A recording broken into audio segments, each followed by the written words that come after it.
By this time, with Meher Baba's advent as the God-man, it was time for reorientation of Sufism into devotion, adherence to him.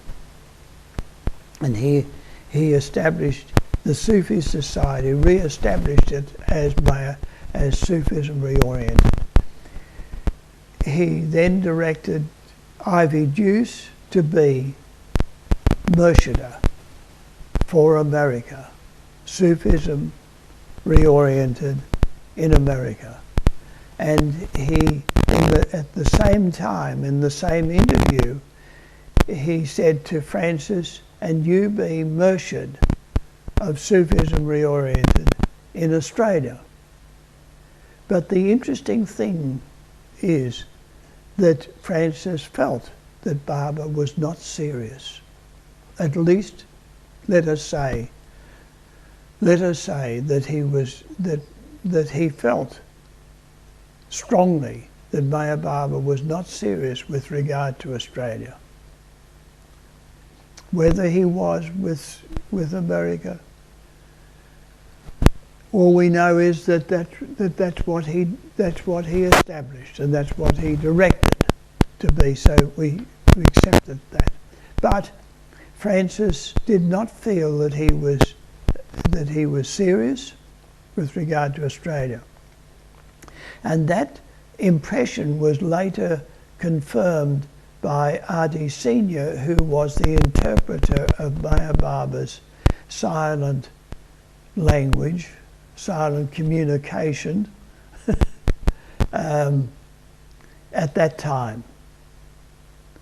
And Francis never referred to it again, and nor did Meher Baba. So Sufism reoriented was never established, active in any shape or form in Australia. The focus was entirely on Meher Baba, Avatar Meher Baba. Now, to come back to myself and my own part in this story, as I've said, Francis, you could say, there's no question, that he established the Meher Baba movement in Australia. He was the first that was totally convinced and active with regard to Meher Baba's advent and his presence in Australia and his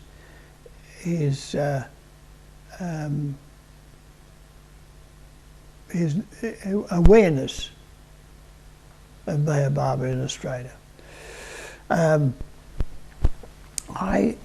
With regard to myself, well, my background is, I don't know, I think you could say sort of middle class.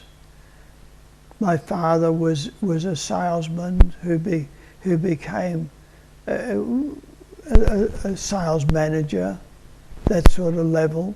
My mother was a dressmaker, very skilled.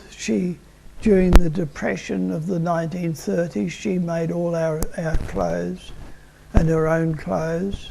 There was no question of her, obviously, ability in that regard. My father was one of 6 sons of my grandfather, who had come from the Channel Islands. In the LePage family, as I gather, were small farmers. I don't know how small. I mean, they were farmers of small crops on the island of Guernsey. And anyway, he came. My grandfather came, and he became a station master in Melbourne, one of the suburban stations. That's all I know. But there was definitely a strong religious bent in the family.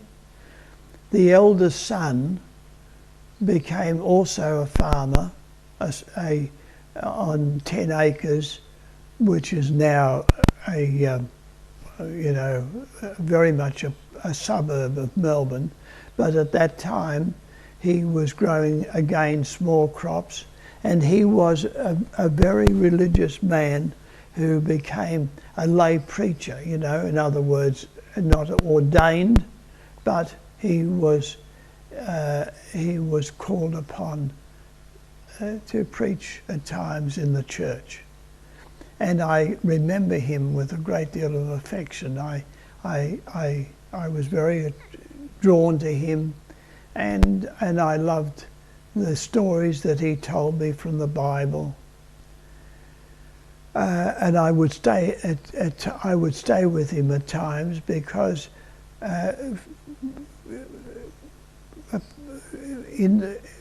the main reason was for health, because I had asthma as a child. I grew out of it gradually by the age of 14, I think, 13, 14, something like that. I was pretty free of it, although there was the odd minor relapse, perhaps later on in the 20s.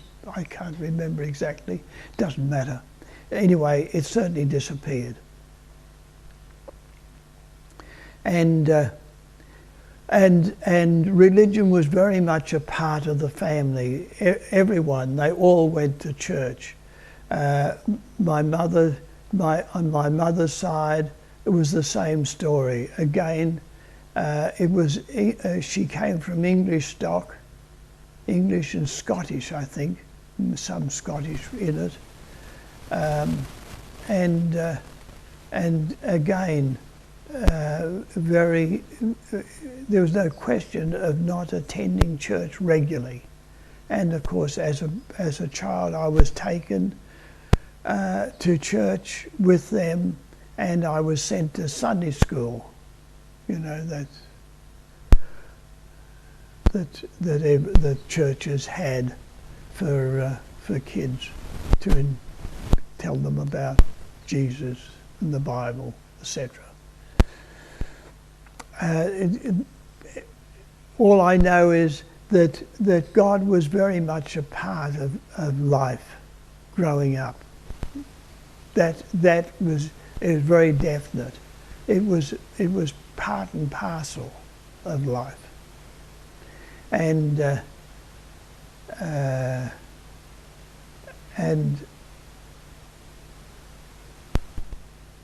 I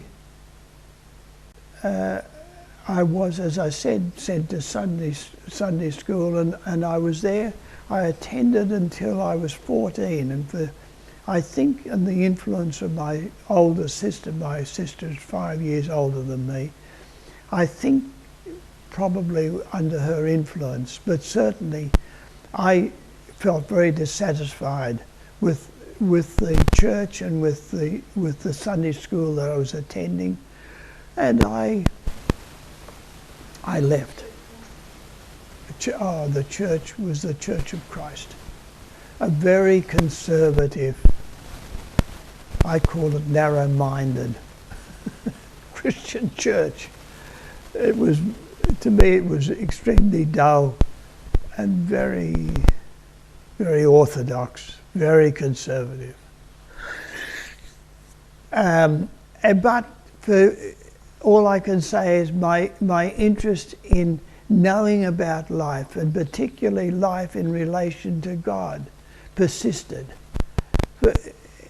It was just there. That's all I can say, like so many of us. There's nothing unusual in that. And I remember attending another church in the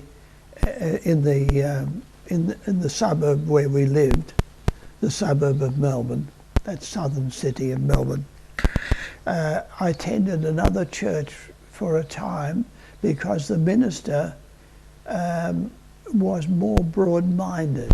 I was told that he had an interest even in psychology, and I remember him as being. I remember sort of liking him, but he died shortly after I had started to attend the church, so that dropped away too. Did your parents go there also? No, not that I'm aware of. But my parents at this time also, now I'm talking about that I was 16, 15, 16, something like that. And at the same time, my parents started to drift away from the church. But because of their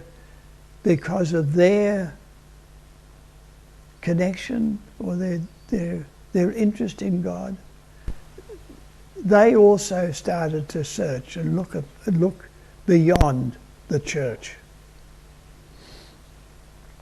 At 17, by 17 I had finished my high school years and had obtained the leaving certificate, which enabled me to attend university. But university was not in my family. There was no question of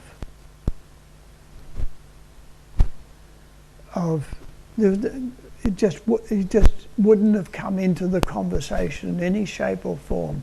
None of the